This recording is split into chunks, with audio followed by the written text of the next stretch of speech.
나는 왜 연애를 못할까? 라는 생각을 한 번이라도 해본 적이 있나요? 그 질문에 대한 답변은 아주 간단합니다. 남자든 여자든 이성과 사귀지 못하는 사람이라면 다음의 세 가지를 반드시 점검해 봐야 합니다. 외면적인 문제, 내면적인 문제, 이성이 있는 환경. 이 세 가지 중 하나라도 문제가 있다면 당연히 이성을 사귀지 못합니다. 당신이 지금까지 이성을 만나서 즐거운 연애를 제대로 해본 적이 없다면 이 세 가지 사항에 문제가 있었을 것이고, 이 세 가지를 해결하지 못한다면 앞으로도 계속 그럴 것입니다. 외면적인 문제와 내면적인 문제에 대한 해결 방법은 제가 이전에 올린 영상 중 남자가 여자에게 호감을 높이는 방법 4가지와 비호감되는 남자의 행동 5가지를 참고하시면 됩니다. 그럼 세 번째 조건인 이성이 있는 환경은 어떻게 해결해야 할까요? 그리고 제가 지난번에 올린 영상인 이쁘고 괜찮은 여자 중에 집순이가 많은 이유 5가지를 보신 남자 중에 그런 집순이를 어떻게 만날까? 궁금하신 분들이 많으실 겁니다. 그 부분을 해결하기 위해서 이쁘고 괜찮은 집순이를 만나는 방법에 대해서 알려드리겠습니다. 서두에서 분명히 한 가지 사안을 말씀드리자면, 당신이 앞에서 얘기한 2가지 항목인 외면적인 문제와 내면적인 문제를 해결한 후에야 이 방법이 통합니다. 즉, 오늘은 세 번째 조건인 이성이 있는 환경에 대해서 중점을 두고 알려드리는 것이기에 당신의 외면과 내면은 기본적으로 갖추어졌다는 전제가 되어야 합니다. 여자가 생각하는 연애는 다음의 5단계로 나뉩니다. 1단계, 전혀 모르는 남자. 2단계, 그냥 아는 남자. 3단계, 친하게 지내는 남자. 4단계, 썸 타는 남자. 5단계, 사귀는 남자. 남자들은 여자가 지금 어느 단계에 있는지를 파악하는 것이 매우 중요합니다. 하지만 대부분의 남자들은 성급하게 판단해서 여자가 현재 속해 있는 단계를 잘 모르고 혼자서 앞서가다가 연애를 그르치는 경우가 굉장히 많습니다. 예를 들어서 여자는 지금 당신을 그냥 아는 남자의 단계에 있는데, 당신은 썸 타는 남자에 있을 거라고 착각해서 여자를 대하면 여자는 당신이 부담스럽고 무서워서 금방 도망갈 겁니다. 특히 집순이들은 더 그렇습니다. 오늘 알려드리는 이 방법은 실제 경험을 토대로 작성된 것이니 실전에서 검증된 방법이라고 할 수 있습니다. 그리고 후반부로 갈수록 아주 중요한 꿀팁들이 많이 포함되어 있으니 이 영상을 끝까지 시청하시는 것이 많은 도움이 될 겁니다. 좋아요, 구독, 알림 설정을 하시면 저와 당신에게 큰 힘이 됩니다. 1단계, 트레이닝복과 흰색의 브랜드 운동화를 준비한다. 우선 깔끔해 보이는 트레이닝복과 흰색의 브랜드 운동화가 필요합니다. 지금 가지고 있다면 그냥 활용하셔도 되고, 마땅한 것이 없다면 새로 구입하시길 바랍니다. 먼저 트레이닝복은 전체적으로 몸매를 드러낼 수 있도록 적당히 몸에 붙는 것이 좋습니다. 너무 많이 몸에 붙어도 안 좋고 너무 많이 헐렁해도 안 좋습니다. 하지만 가장 중요한 것은 세련돼 보이고 깔끔한 스타일이어야 합니다.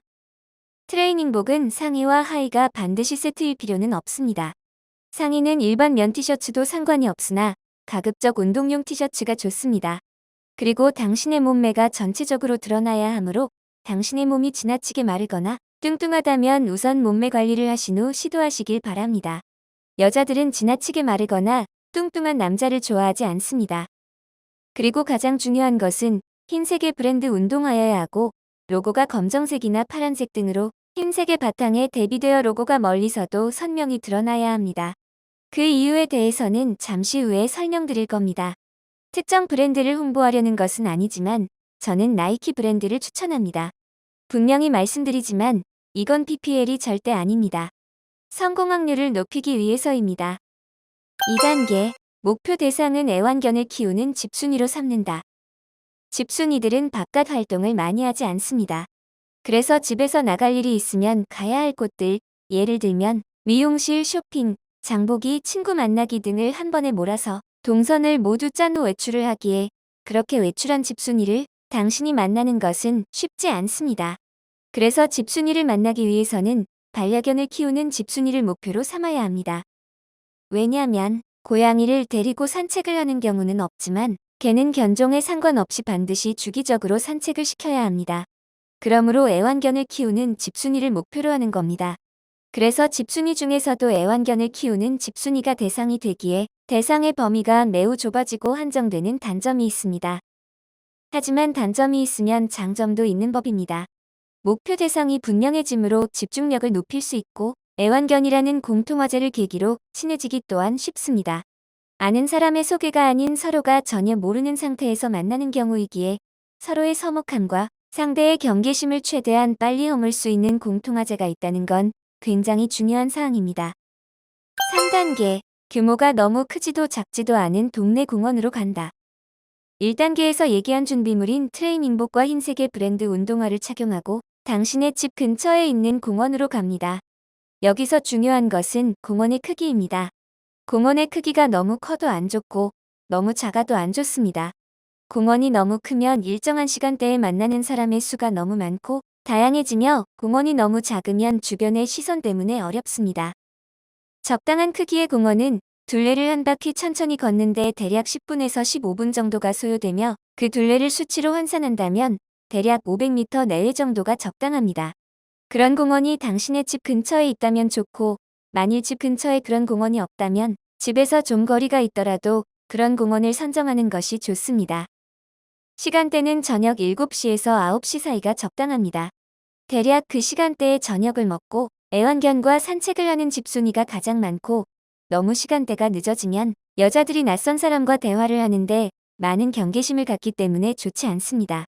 그리고 그 시간대에는 저녁을 먹고 가볍게 산책을 하는 시간대라서 집순이의 기분이 여유롭고 편안한 상태라서 다가가기에 아주 좋습니다. 4단계, 혼자 애완견과 산책하는 집순이를 물색한다. 그렇게 준비물을 갖추고 그 시간대에 공원으로 갔다면 사람들이 가장 많이 지나다니는 장소를 선정하여 규칙적으로 가벼운 운동을 하면 됩니다. 이때 하는 운동은 조깅과 팔굽혀펴기입니다. 왜냐면 공원에서는 대부분의 사람들이 산책을 하는 편이고 조깅과 팔굽혀펴기 운동을 하는 사람은 거의 없어서 집순이의 눈에 당신의 모습이 금방 들어옵니다. 또한 조깅은 공원의 전체를 달리는 것이라서 그 시간대에 산책을 하는 사람들을 전체적으로 파악할 수 있고 팔굽혀펴기는 공원의 아무 데서나 할 수 있는 운동이라서 제약사항이 없어서 좋습니다. 그렇게 일정한 시간대에 규칙적으로 공원에서 조깅과 팔굽혀펴기를 하다 보면 혼자서 애완견과 산책을 나온 집순이가 반드시 있을 겁니다. 괜찮은 집순이는 제가 이전에 영상으로 올려드린 이쁘고 괜찮은 여자 중에 집순이가 많은 이유 5가지를 참고하시면 됩니다. 애완견과 산책을 나온 사람이 그런 괜찮은 집순이인지 아닌지를 판단하는 것은 당신의 몫입니다. 하지만 한 가지 팁을 드리자면 괜찮은 집순이는 머리부터 발끝까지 전반적으로 굉장히 깔끔하고 세련된 느낌이 있습니다. 박순이와 집순이는 공원의 애완견과 산책을 나가는 행위에 대한 정의부터가 다릅니다. 박순이는 그것을 휴식이라고 생각해서 옷차림을 편하게 하고 나오는 반면 집순이는 그것을 외출이라고 생각해서 옷차림을 신경 써서 나오기 때문입니다. 그리고 괜찮은 집순이는 말투와 행동도 아주 예의 바르고 지성이 느껴집니다. 5단계, 괜찮은 집순이와 친해진다. 당신이 그렇게 공원에서 매일같이 규칙적으로 운동을 하게 되면 당신이 점 찍어둔 집순이도 당신의 존재를 자연스럽게 인식하게 됩니다. 그리고 당신의 전체적인 외모와 옷차림이 괜찮은 편이라면 집순이는 당신을 공원에서 흰색 나이키 운동화를 신고서 운동하는 괜찮은 남자로 기억을 하게 됩니다. 그렇게 매일 같이 운동을 하다 보면 어느 날은 반드시 그 집순이와 눈을 마주치게 될 겁니다. 그때가 가장 중요한 순간입니다. 그렇게 집순이와 눈을 마주치면 애완견을 바라보면서 안녕, 또 만났네 하면서 가볍게 손을 흔들어 주세요. 그렇게만 하고 집순이와는 아무 말을 하지 말고 그냥 하던 운동을 계속하면 됩니다. 그리고 집순이를 마주치는 날마다 애완견을 보면서 그렇게 인사를 합니다. 만일 그 집순이가 당신을 괜찮은 남자라고 판단을 했다면 어느 날 집순이가 당신을 발견하면 자연스럽게 먼저 눈인사를 건네는 날이 올 겁니다.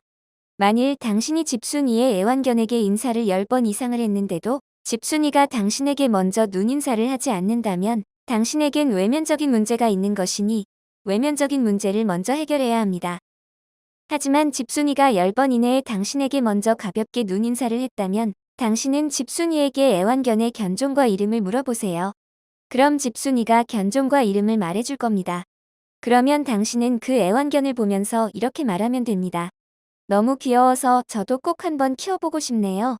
땡땡아, 우리 앞으로 친하게 지내자. 여기까지 성공했다면 그 다음부터는 집순이를 만나서 대화를 자연스럽게 나누면 됩니다.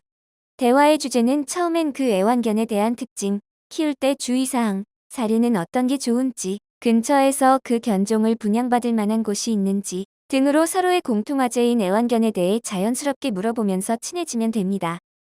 그리고 이때 중요한 것은 그 집순이와 1대1로 다른 장소에서 만나기 전까지는 집순이의 호구 조사를 해선 안 됩니다. 이름, 나이, 사는 곳, 하는 일, 지금 누구와 함께 사는지 등과 특히 전화번호를 물어보면 안 됩니다. 당신의 외모가 아무리 괜찮더라도 아직 당신에 대해서 확신이 없는 집순이는 호구조사 질문을 받으면 겁이 나서 당신을 경계하게 될 겁니다. 또 하나 찌질한 남자들이 주로 여자 앞에서 많이 하는 집 자랑, 차 자랑, 돈 자랑, 학벌 자랑, 직업 자랑 등은 절대 금지입니다. 괜찮은 집순이들은 그런 걸 별로 궁금해하지도 않고 그런 자랑을 하는 찌질한 남자들의 무수한 들이댐과 고백 공격의 집순이가 되었다는 사실을 반드시 명심해야 합니다. 자, 그럼 오늘의 주제인 괜찮은 집순이를 사귀는 방법 5단계를 정리해보겠습니다. 1단계, 트레이닝복과 흰색의 브랜드 운동화를 준비한다. 2단계, 목표 대상은 애완견을 키우는 집순이로 삼는다. 3단계, 규모가 너무 크지도 작지도 않은 동네 공원으로 간다. 4단계, 혼자 애완견과 산책하는 집순이를 물색한다. 5단계, 괜찮은 집순이와 친해진다. 이렇게 5단계까지 진행하는 데 걸리는 시간은 대략 짧게는 2주에서 길게는 2달 정도까지 걸릴 겁니다. 그 이상의 시간이 소요된다면 그 집순이는 포기하는 것이 좋습니다. 그리고 이렇게 5단계까지 했는데도 집순이를 사귀는 데 실패했다고 하더라도 낙심할 필요는 없습니다. 그 집순이가 당신을 괜찮은 남자라고 생각했다면 다른 누군가를 소개시켜주는 경우도 있습니다. 그런 것조차 없더라도 당신은 꾸준하게 운동의 습관을 길렀으니 소기의 성과는 있었던 셈이고 이와 같은 방법을 다시 시도하면 됩니다. 그렇게 쌓인 경험치가 밑바탕이 되고 규칙적으로 운동을 한 덕분에 당신의 몸매와 혈색이 이전보다 훨씬 나아졌기 때문에 다음에는 성공 확률이 더 높아질 겁니다. 그리고 가장 중요한 것은 끝까지 노력을 하는 것입니다. 제가 이렇게 상세하게 방법을 알려드려도 실제로 실천하는 사람은 이 영상을 보는 남자의 10%도 안 될 것이고 그 10%의 대부분도 처음 며칠 해보다가 대부분 금방 포기하게 됩니다. 그래서 실제로 끝까지 노력하여 성공하는 사람은 0.1% 미만입니다. 생각만으로는 아무것도 이루어지지 않습니다. 해보지도 않고 두려워하지만 마세요. 막상 해보면 별것도 아닌 게 세상엔 참으로 많습니다. 그리고 오늘 영상에서 알려드린 내용만 잘 실천해도 당신은 연애시장의 상위 포식자가 반드시 될 겁니다. 좋아요, 구독, 알림 설정을 하시면 저와 당신에게 큰 힘이 됩니다.